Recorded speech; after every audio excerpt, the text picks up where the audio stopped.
In today's show, Shaedon Sharpe shows up in San Antonio and has one of his most efficient shooting nights of the season. The only problem is none of his teammates joined him. Welcome to Locked On Blazers. Let's get into it.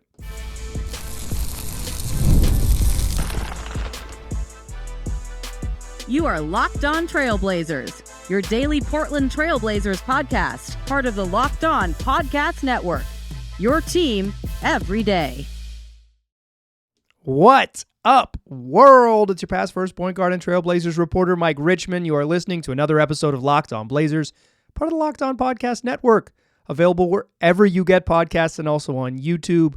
Thanks for making the show your first listen, coming at you each and every weekday, Monday through Friday, so make it a part of your daily routine. Make your first listen, tell your friends to do the same. It's Locked On Blazers, your team every day. In today's show, we're going to talk about the Blazers' loss in San Antonio on Saturday evening, the first of a quick two-game trip to Texas. Blazers play the Spurs on Saturday, back against the Dallas Mavericks on Monday evening, and then they'll head home for the Christmas holiday, and then play the Jazz at a couple home games afterwards, starting with the Jazz on the 26th. We'll talk about that game. Shaedon Sharpe played well. That might be the end of the list of dudes who played well in this game. It wasn't a long one. I want to talk about that. I want to talk about the impact that Wemby had on the whole Blazers roster because he was really good in this game. And I want to talk a little bit about Scoot and, in general, the struggles of this team and kind of where they're at. Let's go. What do we do, though? Fastest recap in the West. Let us start there. Blazers down 25-20 after one. The offense just never got in gear, and it started early. But this was a close game, despite the Blazers really struggling to score. About midway through the second quarter, the Blazers are down 2. DeAndre Ayton throws down an alley-oop dunk. It's a 2-point game. It's the offense is ugly. It's been clunky. They're shooting bricks. No one has a real rhythm, but it's a 2-point game. The Spurs are pretty good, but they're not they're probably a fringe play-in team and not above that necessarily. They just happen to have Victor Wembanyama, and they were Spurs are healthy, so they got their guys in Harrison Barnes, and Chris Paul didn't get kicked out in this game. Devin Vassell is back and in the starting lineup. They're, the Spurs are pretty good. I think they're pretty clearly better than the Portland Trailblazers, but not so much that you didn't think this was a winnable game, or it's if you stay within 6, you did pretty good. It's totally winnable, reasonably this should be competitive throughout type of game. And at about the 4-minute mark of the second quarter, the Blazers are down 2. DeAndre Ayton throws down one of 3 alley-oop dunks he had in this game. DA cramming at the rim. 4 alley-oop dunks by my count. Let me check my notes before I go too far. And then the 2-point game, 4 minutes left, and the Spurs closed the second quarter on a 19-5 run, and the Blazers would never get back. Kind of just how it went in this one. 60-44 at the break, a 16-point lead. 87-69 after 3, an 18-point lead, and the Blazers lose 114-94, a 20-point game. They just never really made a dent after that second quarter run. I'm not saying 4 minutes in the second quarter decided the game. I'm saying the Blazers offense was really bad tonight. It is in general, they're in general a bad offensive team. Over the last few weeks, they have struggled on defense. They just don't profile as a team that says okay, we're going to get 6 stops in a row and we're going to score on 5 of those trips the other end, and we're all of a sudden going to be back in the game. We're going to rip off a really quick 16-2 spurt and be in the game. They're when they win close because they grind, and they typically because they shoot well, but mostly they just won a game over the Nuggets because they kind of they didn't turn the ball over, valued possessions, and pulled it out late with enough shot making and a buzzer beater. When they've won games, they typically win them close, and when they lose games, things can slip away. This is kind of the profile of who they are as a team. I don't want to make too much of this particular game against the Spurs. I do think sometimes when a team wins, you tend to forget all of the other stuff. It's they lost 6 in a row and 10 of 12, and it's and then they win one game, and you're well, I will not be remembering those prior results. The Blazers are good now. I think that's just just fandom, right? It's just you naturally protect yourself by remembering that. I mean, some people are true doomers and they only remember the losses, and respect to you. But this was a game. I don't think this was so sobering because the Blazers actually suck. It was just Yeah. This is kind of who they've been more recently. But it's not it's not like they got they didn't get super duper punked. They just shot bricks. They don't have a formula to overcome games like this. Jeremy Grant was 2 of 12. Denny Avdia, who's been really good lately, 2 of 12. Anfernee Simons, 7 of 22. I kind of think Ant took about 4 shots that I hated in this game. So let's call it let's just erase those and say that they're distributed evenly across the rest of the roster because he doesn't take weird quick threes.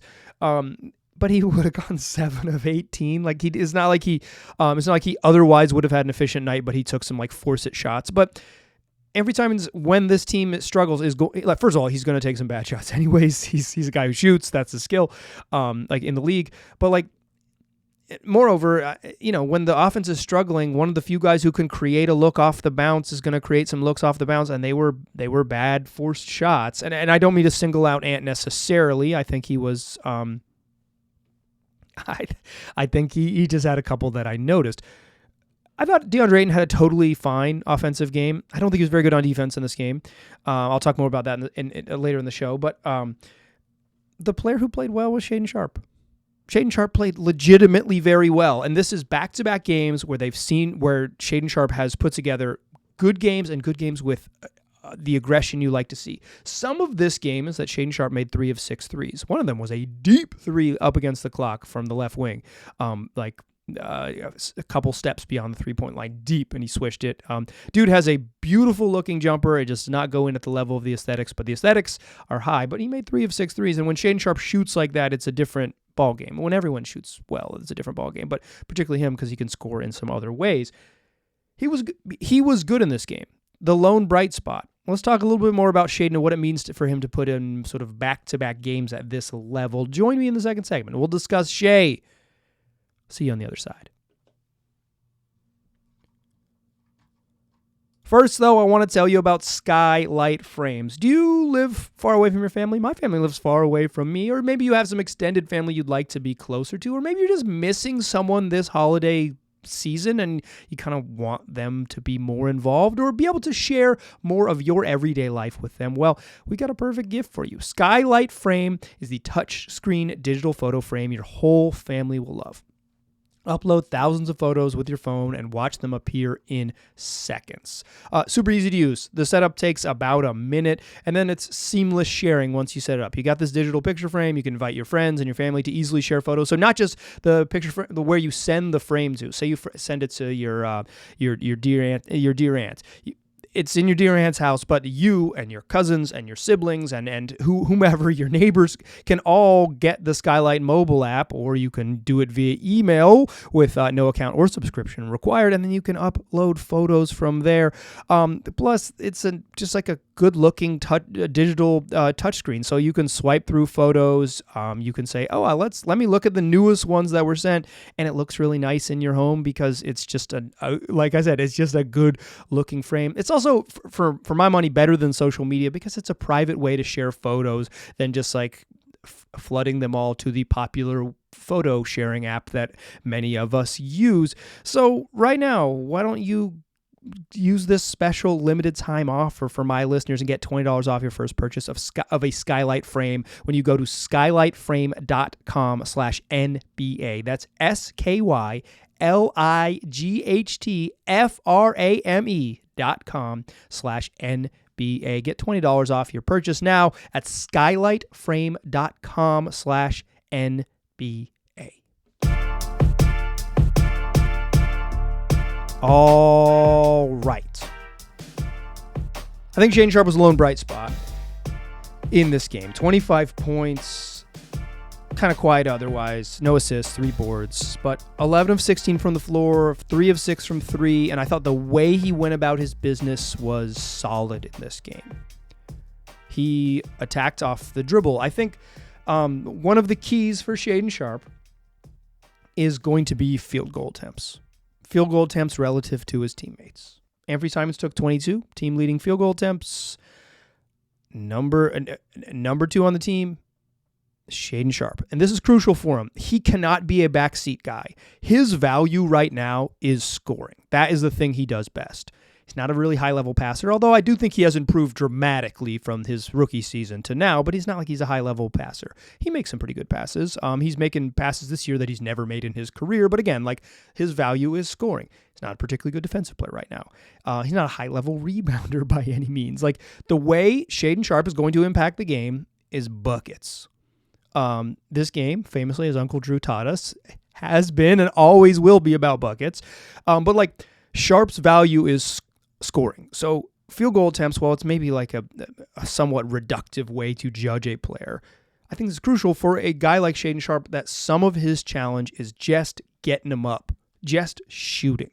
Like attempts. How often do you keep going back to the well? And to see Shaedon Sharpe go 11 of 16, 3 of 6 from 3, he mostly got himself into the paint. He took 6 threes, but he took some mid-rangers. Like his shot chart, it shows that he, played to his strengths. He's a good mid-range shooter. Not every single player in the league needs to bomb away from 3, and particularly if you are what Sharpe can become, which is a quality driver and pick-and-roll operator as a scorer, then you can mitigate some of maybe your shooting woes or shooting issues by being a good ball in your hand scorer in other ways. Sharpe was a good shooter in this game. He didn't have to mitigate anything. He made half of his 6 3-pointers, and that's how you score 25 in this game, in a game where no one else scored more than Anthony Simons 18. Again, Anthony Simons 18 on 22 shots. It's just a different level of efficiency between Sharpe and Ant. And this is the test for Sharpe. It's 27 and 25 in back-to-back games. How often can he hit his peaks? It's not for Shea about how good he can be on any given night. It's not how good he can be in back-to-back nights. It's can he string 5 of these together, 8 of these together, 11 of these together, because he is talented enough. And some of it is skill stuff. His handle is still a work in progress, so he doesn't always get to where he needs to go. Sometimes he tries to a little low crossover. Devin Vassell's pretty handsy on the cross. Shaedon Sharpe has to pick the basketball up or has to, dribble sort of to his side to get a little bit of space, and he can't get where he wants to go. Swing, you're not going to get it back right on that possession, or you're going to get it back late clock, and you're going to heave a deep 3, and it's going to go in. But, some of it is skill stuff, right? He can't get all the shots off he wants because he doesn't have the skill. But some of it is mentality. And Chauncey Billups has talked about this mentality. It's like they want Shaedon Sharpe to be aggressive, and they are begging him to be aggressive. So there are nights when, it's like, well, Sharpe only got 8 shots. Do they need to call more plays for him? Maybe a little bit, but for the most part, Sharpe gets the ball in his hands at the perimeter, and he needs to see, I am our best option here. The ball isn't this is what really good players do, is they survey the floor really quickly and say, nobody's going to be better than me. Nobody, I could do a couple things, but nobody's going to create an advantage. No one's going to create problems for the defense like me. And Sharpe, as a perimeter scorer, as a ball in his hands perimeter scorer, some of his challenges are just maintaining that mentality. Is why I bring up the field goal attempts. Let him be aggressive. He can be really good. We've seen him have really high highs. The quest for Sharpe going forward is, how often can you hit these peaks? How often can you hit these peaks? I think there was a little bit of hand wringing, and I got one email about this, about how much Sharpe played. He played almost. The Blazers at the end of this game, they played the last 3.5 minutes, pulled their starters, played the bench. It was garbage time for the last 3.5. If Sharpe plays those final 3.5 minutes, he's right at 34 and some change. He's right at 34 minutes. That's normal. That's a normal amount. He played his normal substitution pattern. He is typically the second sub. If you watch the Blazer games at just under 8-minute mark, Scoot Henderson will go to the scores table. And then just under the 7.5 minute mark, right around the 6-minute mark, Denny Avdia will go to the table. Scoot comes in for Ant. Denny comes in for Shaedon Sharpe. They pretty much do that every game. The first sub came a little bit later, so Denny and Scoot came in at the same time, and then Sharpe sits for the remainder of the period and typically comes back either at the start or 2 minutes into the next quarter. He sits for about 6 to 8 minutes. He was literally on his exact same minutes pattern and when he went out in the third quarter, the Blazers were already down 18, and when he came back, they were down 20. So it wasn't like you pull Sharpe in a single-digit game and things go haywire. Things are already going haywire in that third quarter. So, I think there's been a little bit of, I'm responding basically to one email here, a little bit of frustration where it's like on a night where no one else could score, shouldn't have Shaedon Sharpe played a little more? Maybe you go against your rotation a little bit because you realize that he's your only guy, but you also kind of need... There's been some complaints about getting Denny Avdia in the game. So I think what you do is you take 2 money out. I think that's what you're asking for, is to take 2 out. And that could make sense. If I'm going to complain about rotations in this game, and why not? This is this is basically a podcast where I get to air my grievances. I try not to whine too much, although y'all know, if you listen, I could do some whining.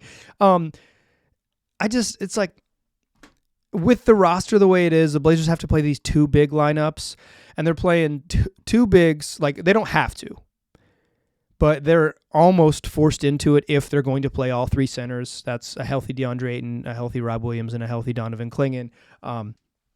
They come in and they play. They're going to play Rob and Clingan off the bench together because of just, you're going to have to do it a little bit. It's kind of unavoidable because if you're going to keep guys on the floor for any extended period of time, those 2 gentlemen have to overlap.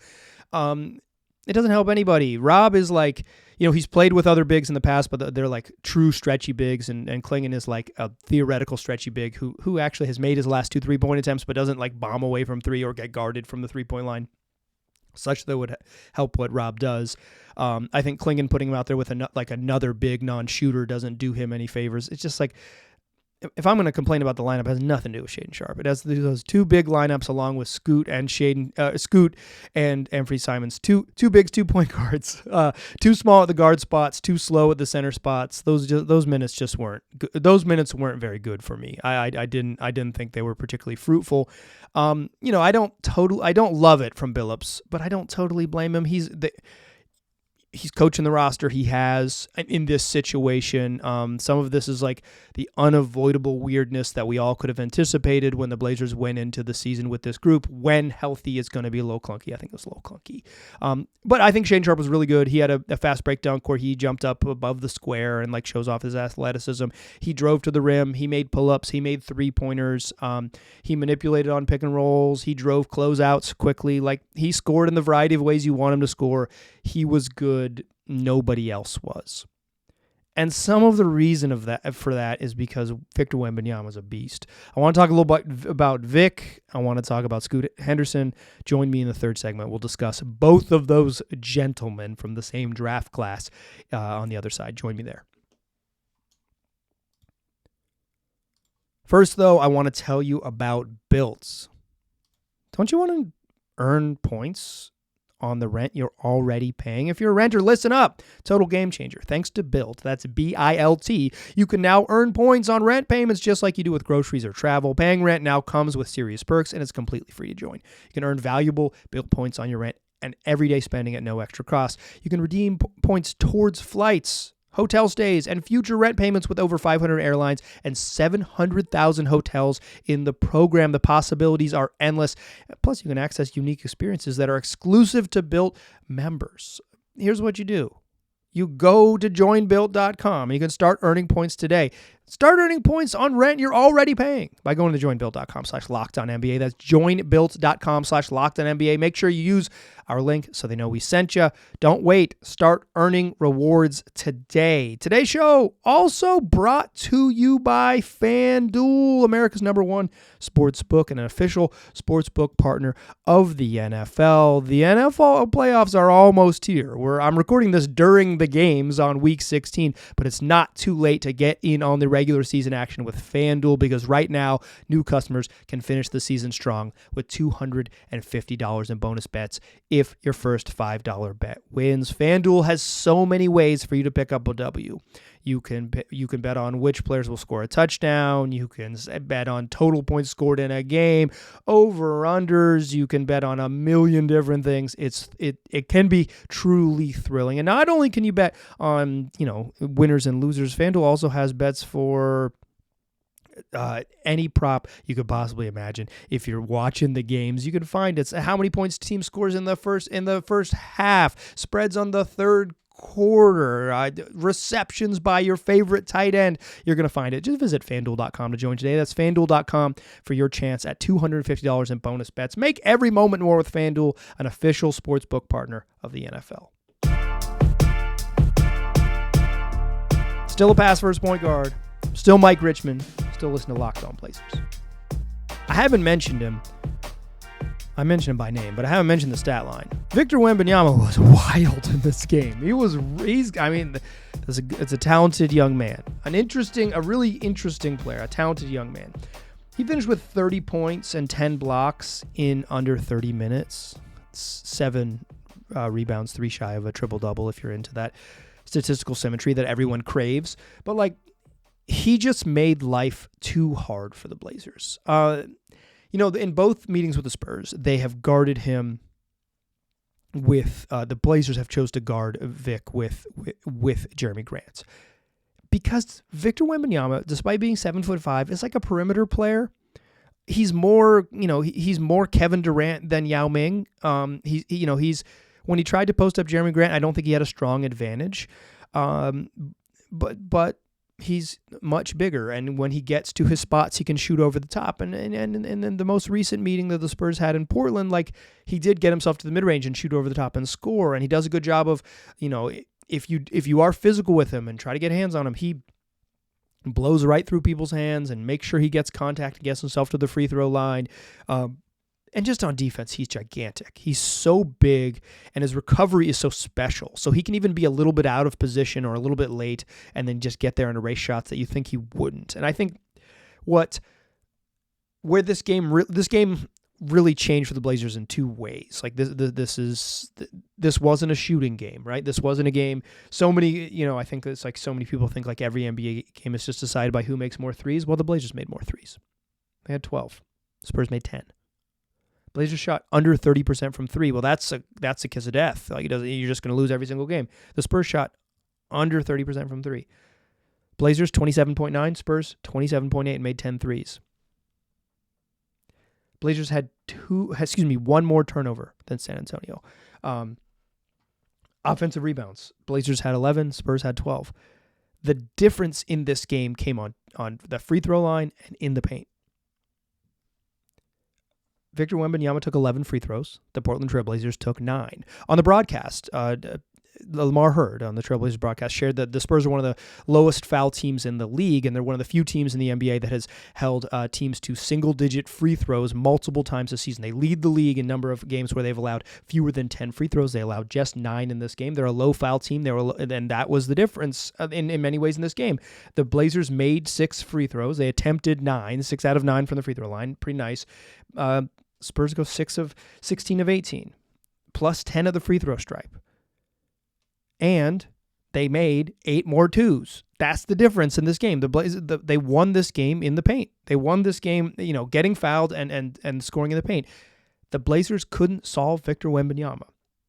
The Portland Trail Blazers shot 46% in the paint. 46% in the paint. And they actually shot fine at the rim. With all due respect to Charles Bassey, who played 18 minutes in this game, and I watched his minutes closely. I don't think the Blazers feasted when Bassey was in there. He's obviously different. This is the Spurs backup center. Obviously different than Vic, right? He's 6'9" or something, right? He's not that big. But I don't think when the Spurs got Victor out of the game, the Blazers all of a sudden had a layup line, had a parade to the rim. But Victor was the game changer in this with his 10 blocks in his 29 minutes. The Blazers shot 22 of 47 in the paint. But more telling than that, when they got all the way to the rim, they shot about league average. When they got all the way there, Scoot Henderson had one where he got all the way to the rim and tried to get back to a reverse on his right hand as opposed to just either dunking it or finishing with his left hand. And Victor Wembanyama pinned it. Vic, was a force inside against on offensive rebound putbacks and stuff like that of contesting shots at the rim. But in general, if the Blazers got all the way there, they did okay. DeAndre Ayton had a bunch of dunks, but the Blazers shot 4 of 19 in the paint on outside the restricted area. 4 of 19. That's 21% on non-restricted area too. So like the restricted area is that dotted circle, charged circle, right around the rim. The Blazers outside of that charged circle, outside of that dotted circle, that restricted area, but still in the paint, 4 of 19. So that's all your floater range, your push shots, your little mini pull-ups. The league average on those shots this year is about 43%. It's not a super high efficiency shot because it's a crowded shot in the paint where you're going to get it contested. Blazers shot 21%. That's the Victor effect. That's the Wembanyama problem, is that you can't get all the way to the rim. You are forced to take some shots away from the rim. Those are already going to be difficult shots because you're in a crowd, and Victor is the crowd. He was a problem.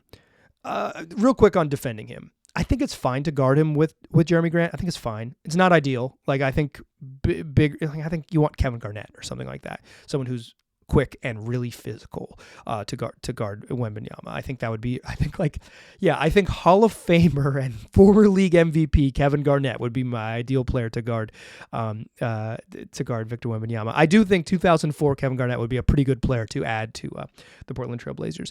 But when they did put Klingon on him, and I think a lot of people have been like, get Klingon on him. He ate Klingon alive. Klingon's just too slow. Vic is like putting the ball between his legs and behind his back, and like. He plays like a perimeter player. He's just, he doesn't have blazing speed, but is the threat of his shooting and his ability to put the ball on the ground and take big strides and move quicker than other gigantic people, and certainly quicker than Donovan Klingon. Don just couldn't guard him. My boy UConn Don that was a tough matchup. I'll say this briefly here, and I'll close the show here. I can't watch Victor Wembanyama and not think about Scoot Henderson because my earliest exposure to the Scoot hype train was in a game in Vegas where Scoot's Ignite team played Victor Wembanyama's Mets 92 team in a back-to-back showcase games in Vegas. And the first one, Scoot left the second one with an injury, perhaps a harbinger of what was to come, unfortunately, for him. But in the first game, Scoot was electric. And I thought, Wemby's the prize. This is like, Victor Wembanyama's ceiling is like the best player of all time or something like that. His ceiling is like the best basketball player that has ever played the game. But like Scoot Henderson looked so freaking good in that game. And I don't even think Scoot was bad against the Spurs. He made 2 of his threes. He finished with 12 points and to go along with 4 boards and an assist. 1 assist, 1 turnover. His teammates were shooting bricks. Hard to get assists when Jeremy Grant and Denny Avdia are shooting bricks like they are. Hard to get an assist when Toumani Camara goes 0 for 3. Hard to get an assist when Avery Simons misses 15 field goals. It's like, assists are generated by our teammates for the most part. But I don't think Scoot played particularly well. I don't think he played particularly poorly. I think he just looked like a nondescript backup point guard. And that is really, I think, one of the things I am most concerned with Scoot right now is when he has bad games, like just like sort of run-of-the-mill bad games. It is not noteworthy. He doesn't make the show. Like it's like, I don't even think he had a bad game in this one. This was not a run-of-the-mill bad game. This was like, oh yeah, he was fine. It's fine. He hasn't had enough games where you say, Scoot's really doing it. And he hasn't had, and he has had some bad games where he's played poorly, but it's like, it's on a show where I cover the Blazers every single day. There are nights when Scoot Henderson does not play well, and it doesn't need to be in the notes. It's just part of the truth right now. It is not noteworthy in either direction. That worries me a little bit right now, is that there's some normalization of Scoot just being so meh. It's just like, yeah, he's kind of an okay backup guard. Like, would you have rather had Trey Jones in this game? And I think that's concerning. I'm not writing the book. I'm not closing the book. I'm not ready to be like super declarative with Scoot yet. But we are reaching, we're at the 40% mark of his second season. It would be great if the latter half of this, there were many, many, many good reasons to talk about Scoot. Watching Victor Wembanyama, what the prize was in that draft. This is probably too big of a take, and I'll just say it quickly at the show. I don't even really blame the Blazers. I won't blame the Blazers for selecting Scoot third. But it doesn't seem like a third overall draft pick right now. It seems like the Scoot Henderson seems he seems like a 20-year-old you're hoping works out in the future. 21-year-old, 20-year-old you're hoping works out in the future, not whatever Vic is going to be and not what some other guys drafted around him feel like. It's just, I think the sort of like the nondescript, Scoot was fine type of game kind of underscores how much the Blazers needed that to be a loud pick. They needed it to be a loud, impactful, every night, maybe not Victor Wembanyama freaking a triple-double in 30 minutes type of game, but like one of the best players on the court. Certainly enough to be a top 4 guard who played in this game. That's gonna do it for today's show. Tomorrow night, or excuse me, I'm recording this on Sunday afternoon, and I'm gonna release it shortly after I finish recording. So tomorrow night, this is technically Monday's show. Monday evening, December 23rd, the Blazers play the Mavericks. Mavericks are really good. Should be a tough game. Maybe they'll do what they did to the Nuggets and just play well against a good team. They've had some success against talented teams, but should be a tough game. Then they're off for a couple days, off the 24th and 25th. I am going to record a show after the game on Monday night. You'll have a show in your feed on Monday, on Christmas Eve. I am probably not going to record a show on Christmas Eve.